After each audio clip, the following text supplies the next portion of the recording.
Ya, kembali bersama kami di iNews Today. Pemirsa, sebanyak 67 dari 126 kepala keluarga ex Kampung Bayam akan segera menempati hunian baru di Rusun Jakarta International Stadium. Mereka telah tanda tangani kontrak sewa dengan pengelola yakni PT Jakarta Propertindo atau Jakpro.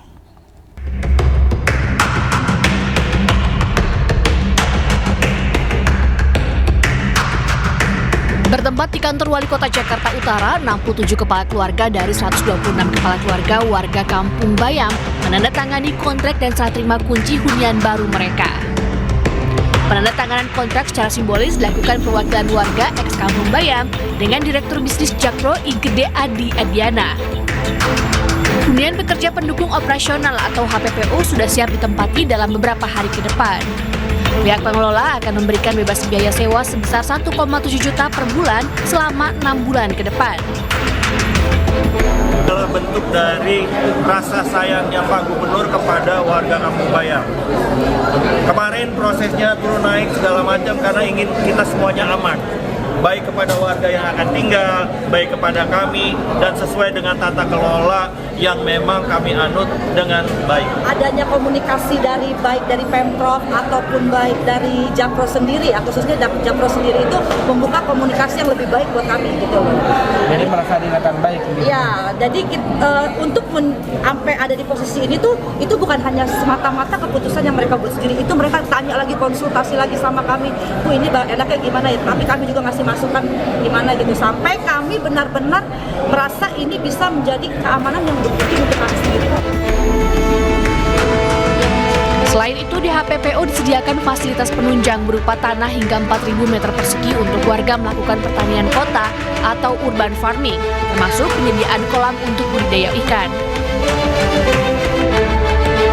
Kampung Bayam dulunya terletak di dekat Jakarta International Stadium atau JIS. Namun tahun 2019, kampung itu digusur untuk proyek pembangunan Jakarta International Stadium. Sejak penggusuran itulah warga ex Kampung Bayam direlokasi ke Rusun Nagrak dan lokasi lainnya. Dari Jakarta, Sofyan Firdaus, iNews melaporkan. Ya, pemirsa, kebakaran Pasar Taman Puring, Jakarta Selatan kemarin membuat lebih dari 500 pemilik kios kehilangan usaha mereka. Dan saat ini hanya tersisa puing-puing sisa kebakaran di pasar tersebut. Ya, kebakaran di Pasar Taman Puring kemarin ini menghanguskan lebih dari 500 kios. Dan saat ini hanya tersisa material bekas kebakaran dan abu barang-barang dagangan yang tak sempat diselamatkan penjual. Tidak hanya menyisakan puing, kebakaran di pasar ini juga menyisakan kesedihan bagi pemilik kios.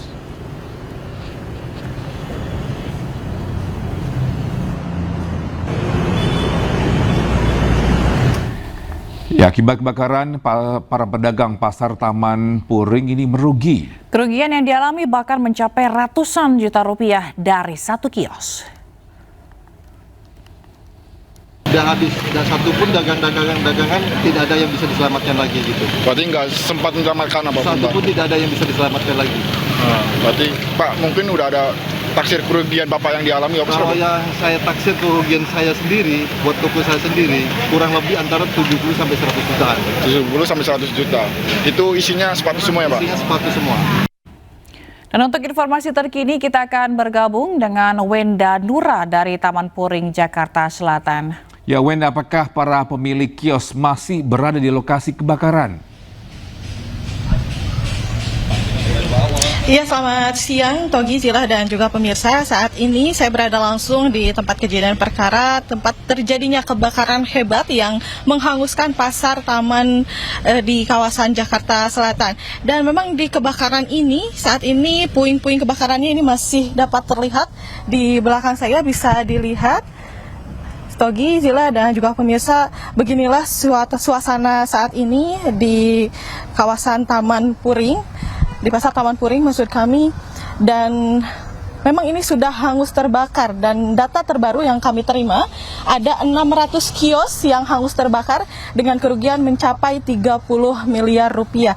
Dan bisa dilihat di layar televisi Anda, Togi, Zila, dan juga pemirsa, memang meskipun kebakaran ini terjadi sejak hari Senin malam, namun pada Rabu siang ini bisa dilihat masih mengeluarkan asap, sehingga proses pendinginan pun masih terus dilakukan oleh pihak pemadam. Dan saat ini ada satu mobil pemadam yang dikerahkan untuk melakukan pendinginan lebih lanjut di kawasan Pasar Taman Puring. Zilah, Togi, dan juga pemirsa, ini bisa dikatakan eksklusif karena kami pun baru melihat ternyata masih ada api yang terlihat di sini, Togi, Zilah. Dan tentunya ini nampaknya pemadam belum sempat melihat ke lokasi terjadinya api kembali. Ini perlu kami informasikan lebih lanjut lagi nantinya ke pihak pemadam, karena ini pun kami pun baru melihat ternyata api masih muncul di kawasan di Pasar Taman Puring ini, Togi, Zilah. Dan Togi, Zilah, dan juga pemirsa, memang saat ini pun belum ada informasi mengenai akan diadakannya olah TKP, karena memang olah TKP biasanya dilakukan setelah proses pemadaman keseluruhan serta pendinginan sudah selesai.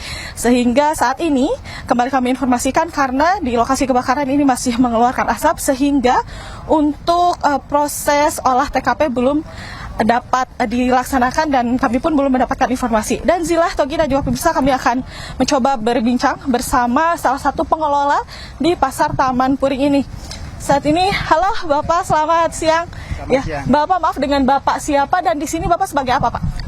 Saya dengan Sukiman, nama saya sebagai pengelola di Pasar Taman Puring.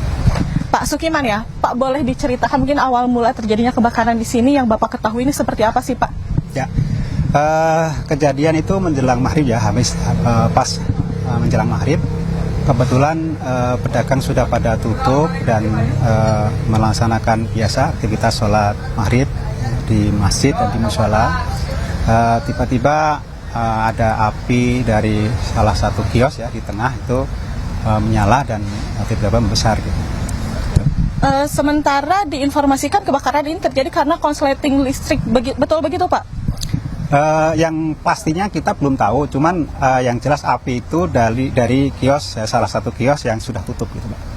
Baik Pak, berdasarkan informasi yang diterima nih sementara oleh kami, ini ada 600 kios yang terbakar dengan kerugian mencapai 30 miliar rupiah, begitu ya Pak ya? Apakah informasi tersebut betul Pak? Bagaimana penjelasannya?